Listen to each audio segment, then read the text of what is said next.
C'était vraiment rigolo ce moment-là.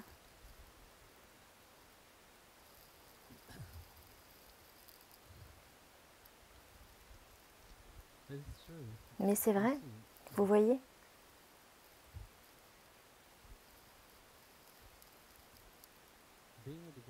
en tant que dévot, en fait, quand vous vous appelez vous-même un dévot,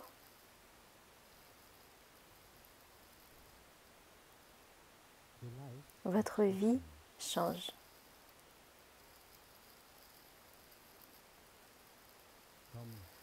Du meilleur au pire.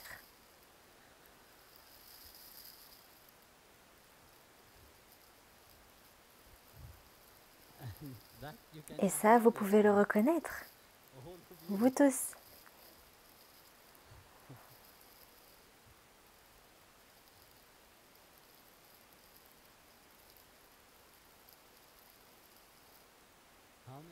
Combien de fois j'ai entendu des gens dire,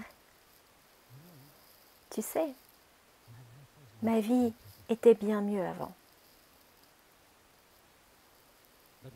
Mais maintenant, je me sens plus heureux. C'était bien, j'avais tout. Mais la chose la plus importante, je ne l'avais pas. Le bonheur. Le bonheur, c'est pas quelque chose qui arrive et qui s'en va. Le bonheur que je vois dans les dévots, je parle de mes dévots, je ne parle pas des autres dévots, mais de vous.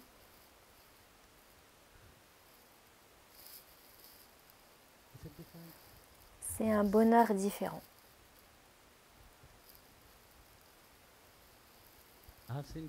J'ai vu des gens, vous voyez, il y a quelques jours j'étais à Wiesbaden, je regardais tout le monde. Quand je suis revenue de l'Inde, tout juste sortie de l'aéroport, et ben je voulais y retourner en courant. Tous les gens étaient assis là, très sévères et très malheureux. Mais quand vous êtes un dévot, c'est différent. Il y a un bonheur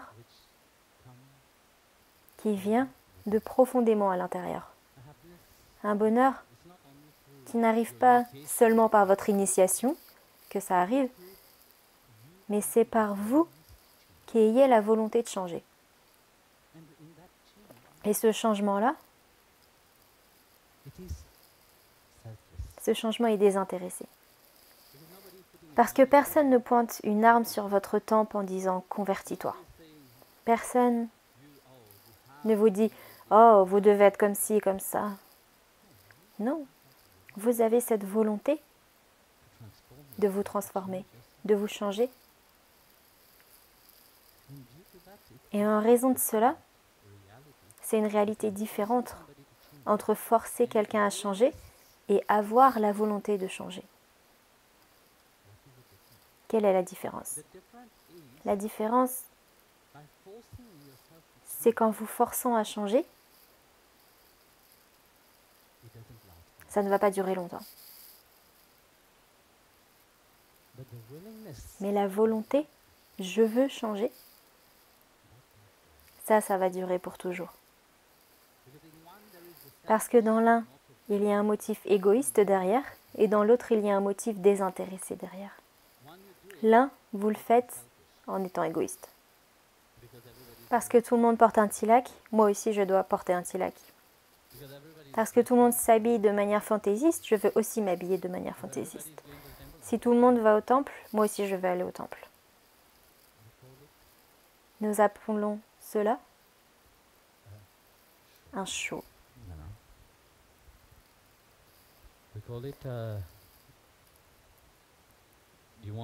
Vous voulez vous montrer aux gens, mais vous n'êtes pas sincère envers vous-même. Il y a beaucoup de gens comme ça dans le monde. et ils ne s'engageront jamais à passer à l'étape suivante. Parce que ce qu'il y a à l'intérieur d'eux, ça ne va jamais sortir, ça ne va jamais... Vous voyez, comme je l'ai dit plus tôt, si quelque chose est faux, ça restera faux. Si vous êtes faux envers vous-même à l'intérieur, vous serez faux à l'extérieur.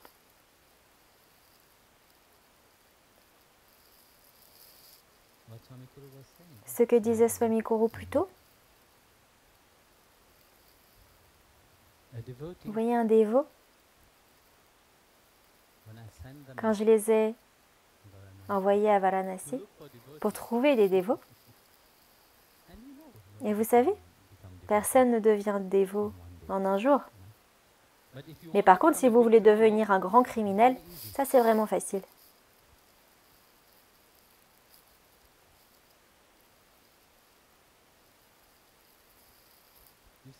Vous voyez la différence? Un saint, vous pouvez donner au saint de l'alcool dans un pot en or.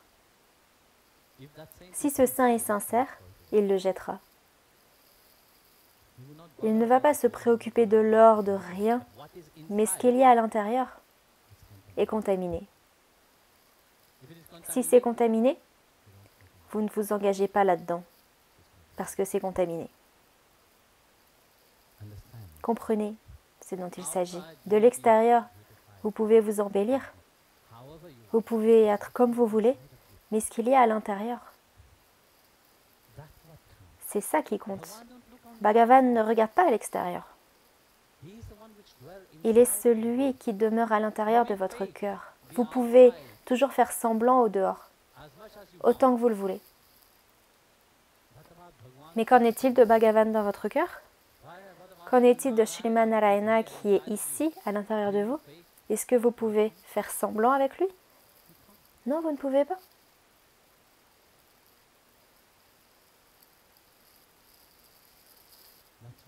C'est pour cela que lorsque vous devenez dévot, cet état de désintéressement doit s'éveiller à l'intérieur. Bhagavan s'est donné à vous de manière désintéressée. Et de manière désintéressée, vous vous êtes vous-même donné à Bhagavan aussi. Il y a une très belle histoire, si je m'en souviens. C'est toujours un peu... Il y avait une veuve et son fils. Alors un jour, ils ont entendu que le roi passait par là. Et la mère et le fils sont allés dans la rue. Vous voyez, quand le roi passe, tout le monde est là, il regarde. Alors ils ont vu le roi, très majestueux, il passait. Et le fils a dit à la mère, « Mère, je veux parler au roi. Je veux parler au roi. »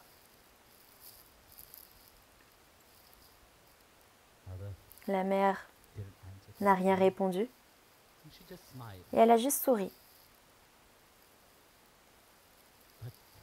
Mais cet enfant était persistant.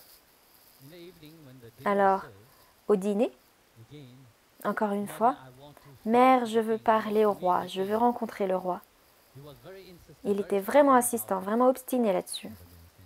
La mère n'a rien dit parce que qu'est-ce qu'elle pourrait dire? Elle dirait quelque chose, rien n'arriverait. Ils étaient vraiment très pauvres. Alors il y avait un saint qui passait, il visitait le village, la ville, et le garçon est allé voir le saint avec le même enthousiasme. Il est allé au pied de Guru Maharaj, s'est incliné et a dit, « Maharaj, j'ai un souhait. » Et il était vraiment sincère dans son souhait, il était très petit. Il a dit, « Je veux rencontrer le roi. » Alors, le sage était très sage, il a dit, « Ok, mon cher enfant, tu vois, le roi est en train de bâtir son palace juste à côté. Va là-bas et trouve un travail. Travaille, mais ne prends aucune paye. Ne prends aucun argent pour ce que tu fais. Donne le meilleur de toi-même. Alors le garçon s'est incliné, il est allé là-bas et il a pris le travail. Il était vraiment appliqué dans ce qu'il faisait.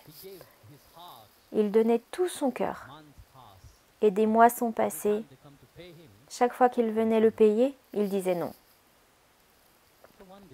Alors un jour, le roi passait par là et il l'a remarqué. Il travaillait dur, il travaillait 2 fois plus que tous ceux qui travaillaient.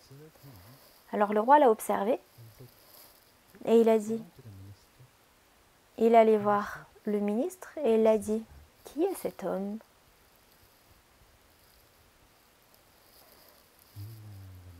Alors le ministre a dit, ça c'est vraiment un jeune homme étrange. Pourquoi ça? Eh bien en fait, vous voyez, il travaille vraiment très dur, mais il ne prend aucune paye pour son travail. Il ne prend aucun argent. Il dit que c'est sa maison et qu'il est très fier de travailler pour sa maison. Et il travaille dans sa propre maison, alors personne ne le paye. Alors il sent qu'il travaille pour sa maison, alors il ne veut pas prendre d'argent pour ça.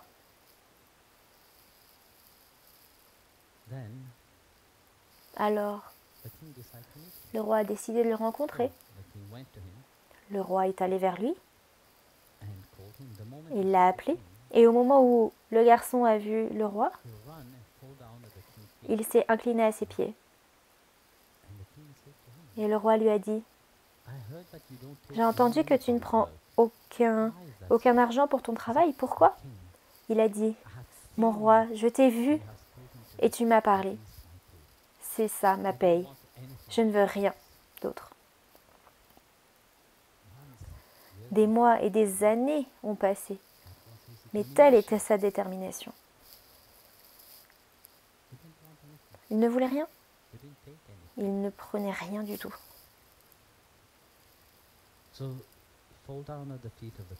Alors, il est allé aux pieds du roi, et le roi, il a vu que celui-là était bon. Alors le roi l'a pris à son palais et a fait de lui un ministre. Alors il a commencé à travailler avec le roi et c'était la même attitude. Il était désintéressé dans tout ce qu'il faisait.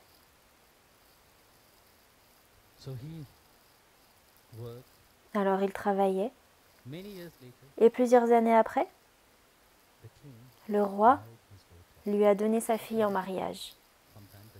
Après quelque temps, le roi a marié sa fille avec lui. Et encore, après quelques années, comme le roi n'avait pas de fils, il lui a donné le royaume.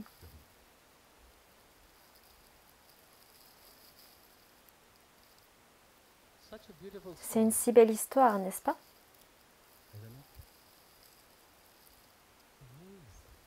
Alors, qu'est-ce que représente cette histoire?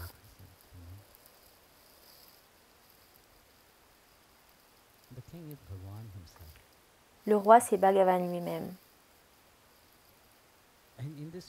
Et dans ce monde, dans cette réalité, nous nous appelons nous-mêmes Das et Dasi, non? Nous sommes tous des serviteurs éternels de Shri Hari.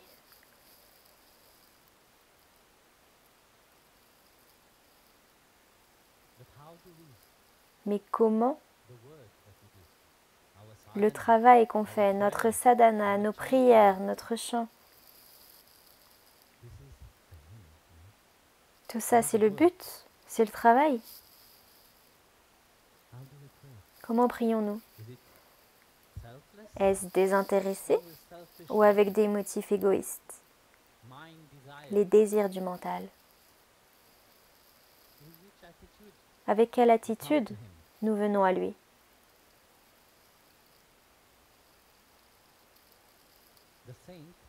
Les saints, le saint c'est le Sadguru, qui vient pour rappeler que votre service à Bhagavan doit être désintéressé. Il doit être sans aucun motif égoïste. Priez pour prier. Aimer pour aimer. Et au moment où vous commencez à avoir des attentes, au moment où vous commencez à prier en mettant vos demandes dans la prière, alors tout ce que vous demandez, vous allez le recevoir. Et Bhagavan ne fait pas attention à ça. Ceux qui, de manière désintéressée,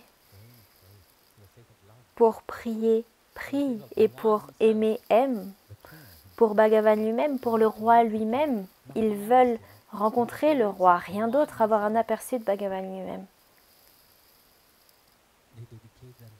Ils se dédient eux-mêmes, ils se dévouent à ça. Et Bhagavan viendra. Et quand Bhagavan viendra, il va vous prendre. Tout comme il a vu à l'intérieur de vous tous quelque chose, il vous prend à bord. Il vous a déjà donné son nom, ce qui signifie « vous m'appartenez ». Venez, venez à bord. Voyageons ensemble. Mais ce n'est pas tout. Vous êtes déjà dans son royaume en tant que dévot. En tant que dévot, vous êtes comme le ministre. Et il a marié sa fille. La fille de Bhagavan, c'est Bhakti. Sans Bhakti, vous ne pouvez pas l'atteindre. Même cette Bhakti en elle-même, cette grâce de la dévotion, comme Myron le dirait, la dévotion en elle-même, c'est une grâce. Personne ne peut vous forcer, personne ne peut vous dire « Oh, aime Bhagavan, aime Dieu ». Serre-le. Parce que vous ne connaissiez pas le service avant, maintenant vous connaissez le service, alors servez.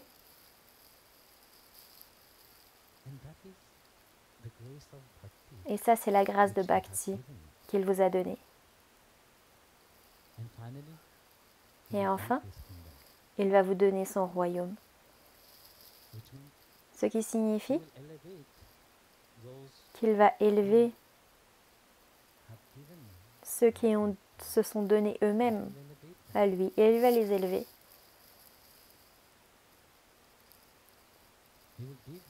Il va se donner lui-même. Et ça, c'est le voyage. L'histoire, c'est notre voyage.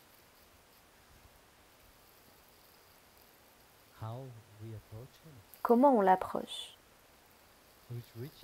Avec quelle attitude nous l'approchons? Si nous sommes déjà remplis, il ne peut pas nous remplir avec son amour. Si nous sommes remplis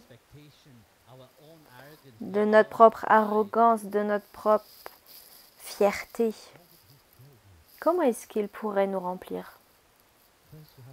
D'abord, vous devez vous vider. C'est pour ça qu'il est dit, vous ne mettez pas du vieux vin dans du nouveau vin. Tout serait contaminé. Vous ne mettez pas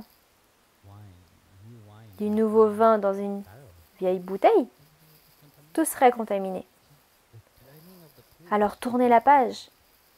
C'est important pour que la transformation arrive.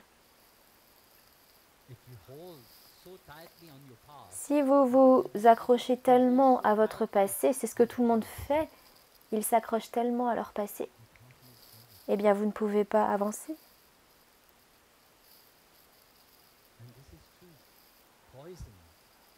Et ce sont là deux poisons qui existent dans le mental des gens. Et c'est le regret du passé et l'attente du futur. Ce sont ces deux choses auxquelles on s'accroche vraiment fermement. Combien de fois on s'assoit et on pense au passé? Combien de fois on se dit Ah oui, je vais avoir un très beau futur. Comment est-ce que mon futur sera? Vous êtes déjà dans un monde de fantaisie, dans l'imagination. Mais quand est-ce que vous allez vivre? Vous ne pouvez rencontrer Bhagavan que maintenant. Vous pouvez le rencontrer seulement au moment présent. Mais non, nous ne sommes pas là. Notre mental est tellement occupé par le passé ou par le futur. Dans le passé, on s'assoit dans le regret. Oh, j'aurais dû faire ça comme ça. Oh, j'aurais dû faire ça. Mais vous ne pouvez pas changer. Le passé est passé, c'est terminé. Et qu'est-ce qu'il y aura dans le futur? Eh bien, vous ne savez pas ce qu'il va y avoir. Si demain vous mourrez, quel futur il y aurait? Est-ce qu'il y aurait un futur? Non, vous êtes mort.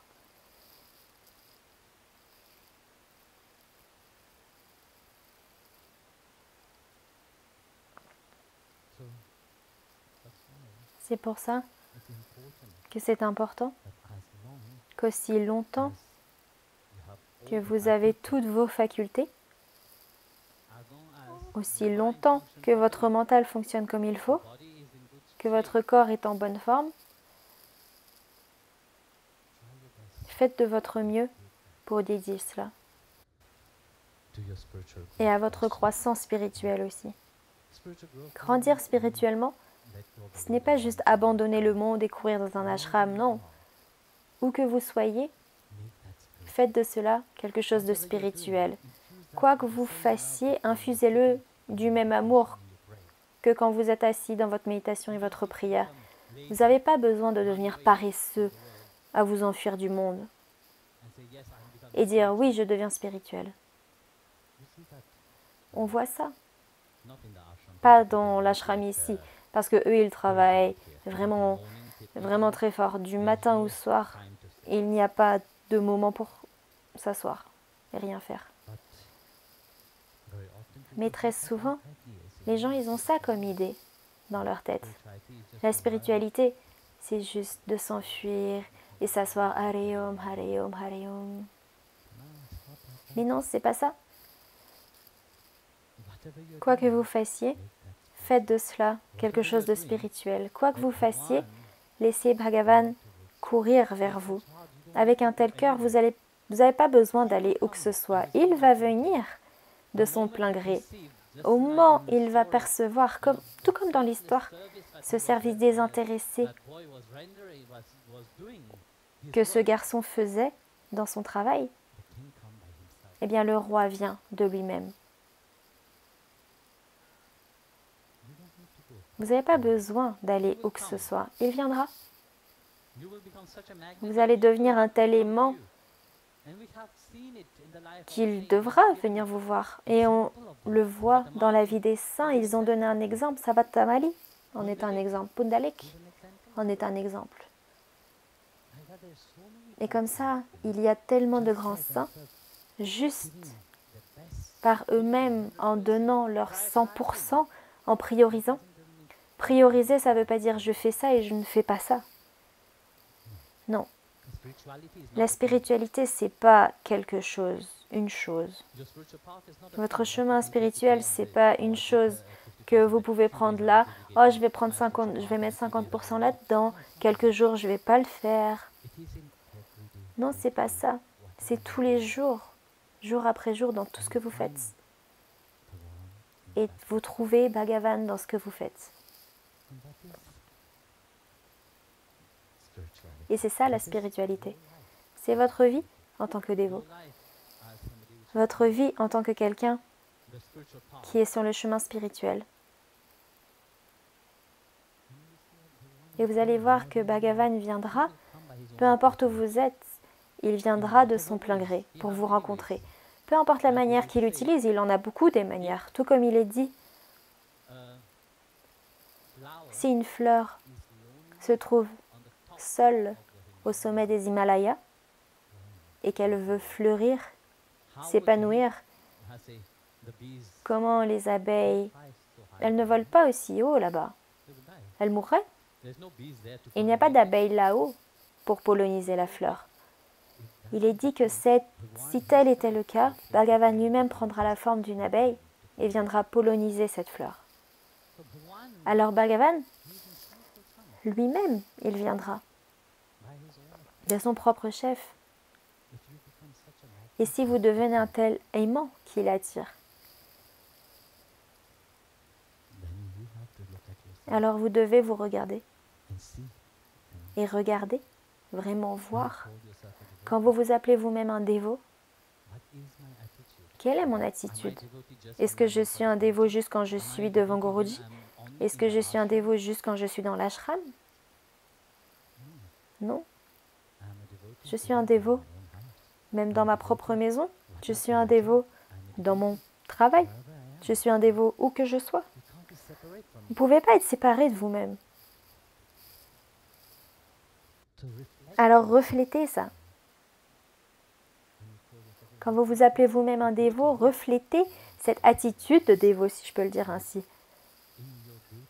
dans votre vie de tous les jours. Dans tout ce que vous faites.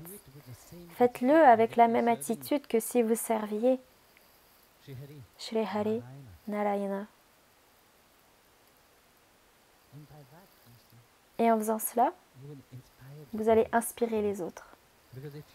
Parce que si vous laissez juste quelque chose de côté et que vous vous enfuyez, cela va effrayer les gens. Vous voyez, les gens prennent peur vraiment très facilement. S'ils ne comprennent pas quelque chose, ils prennent peur. Ils ne veulent pas comprendre, mais ils prennent peur. Votre famille, quand elle vous voit assis là, eh bien, ils ont peur. Mais invitez-les.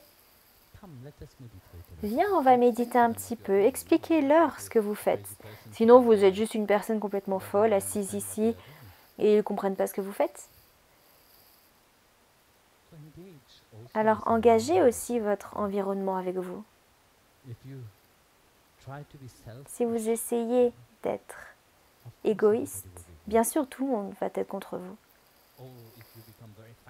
Ou alors, si vous devenez très fanatique et vous essayez de vous imposer à la personne. Vous voyez, il y a quelqu'un qui est venu vers moi et qui m'a dit, tu sais, certains de tes dévots sont vraiment très agressifs. Ils m'attaquent parce qu'il y a longtemps que je suis avec toi, mais je n'ai pas pris l'initiation de dévot. Et ces gens en jaune, ils sont vraiment très agressifs. J'ai vraiment très peur même de venir des fois, parce qu'ils sont vraiment très agressifs. Alors je lui ai dit, écoute, personne ne peut te forcer à prendre l'initiation de dévot. Ça doit venir de toi. Personne ne peut te dire, bien sûr, ces gens, j'apprécie votre dévouement et votre détermination.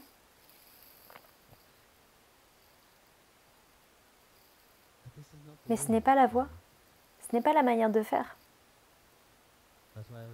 C'est pour ça que je disais, j'écoutais une vidéo YouTube que quelqu'un m'a envoyée, et vous voyez les gens être convertis en masse, partout. Est-ce que les gens savent vraiment ce qu'ils recherchent? On parle de la grâce de Dieu. Vous pouvez trouver la grâce de Dieu partout où vous êtes. Dieu n'est pas limité à une seule religion ou à une seule façon de penser. Souvent les gens, ils pensent comme ça. Ils se disent, nous sommes les possesseurs de cette grâce, seulement nous. Mais même dans les traditions hindoues, j'ai déjà entendu ça. Des gens qui disent, nous sommes les seuls à détenir cette vérité. Et ils deviennent fanatiques. Est-ce qu'ils ont vraiment compris les enseignements de la Bhagavad Gita? Est-ce qu'ils ont vraiment compris ce que ça veut dire d'être sur le chemin spirituel? Est-ce qu'ils ont vraiment compris ce que c'est d'aimer? Ils parlent d'amour, mais ils n'ont jamais ressenti l'amour. Ils peuvent vous dire des histoires incroyables, magnifiques, mais ils n'ont pas la foi. Ils chantent, vous pouvez les voir. Ils sont là tout autour à chanter. Et pourtant, ils ne se sont pas transformés. Quand on parle de dévots, ils ne sont pas devenus un dévot. Ils changent de l'extérieur, mais à l'intérieur, ils n'ont pas changé du tout. Ceux qui changent à l'intérieur, eh bien, Bhagavan, il voit ça. Ceux qui changent à l'intérieur, vraiment et sincèrement, ils sont en paix avec tout le monde. Mais ceux qui changent juste à l'extérieur, ils ne seront jamais en paix avec personne. Parce que c'est que l'extérieur, c'est faux, c'est pas réel. Vous devez vous protéger en permanence, au cas où vous reviendriez en arrière. Et c'est ça qu'ils font. Parce que à cause de leur propre insécurité, ils doivent devenir agressifs. Ils doivent se mettre sur la défensive. Ils doivent prouver leur point de vue. Mais comment est-ce que vous pouvez être un dévot quand vous avez tellement d'insécurité à l'intérieur? Vous ne pouvez pas. Quand vous vous appelez un dévot, vous devez avoir la sécurité que Bhagavan est avec vous. Bien sûr, quand quelqu'un vous pose une question, vous devez connaître, et c'est pour ça que la connaissance est importante. Si vous n'avez pas la connaissance, ça, c'est pas juste, c'est pas bien. Vous, en tant que dévot, vous devez avoir la connaissance de votre chemin. Vous devez avoir la connaissance de qui est Bhagavan. Vous devez avoir la connaissance de qui est l'Atma. Vous devez avoir une certaine connaissance, et c'est pour ça que la connaissance a été donnée par tous ces gens. Et ils travaillent vraiment très dur pour ça. Mais comment est-ce que vous recevez ça? Est-ce que vous le recevez de manière passive ou bien active? Si vous êtes passif, eh bien vous serez passif toute votre vie, pour toujours. Vous devez être actif. Et quand quelqu'un vient vers vous, vous pouvez donner ce nectar à quelqu'un d'autre aussi. Vous pouvez partager cette connaissance avec quelqu'un d'autre.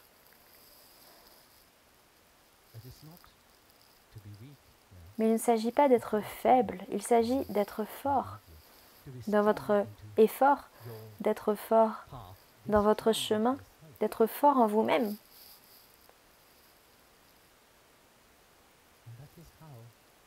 Et c'est comme ça, quand vous devenez fort en vous-même, que Bhagavan viendra. La réalisation va courir vers vous. L'amour coulera à travers vous. Il ne s'agit pas de vous qui allez donner de l'amour. L'amour, ce n'est pas quelque chose que vous avez comme un pot. Tiens, je te donne 10% d'amour, prends. Ce n'est pas comme aller au shop et vous acheter 1 kilo d'amour.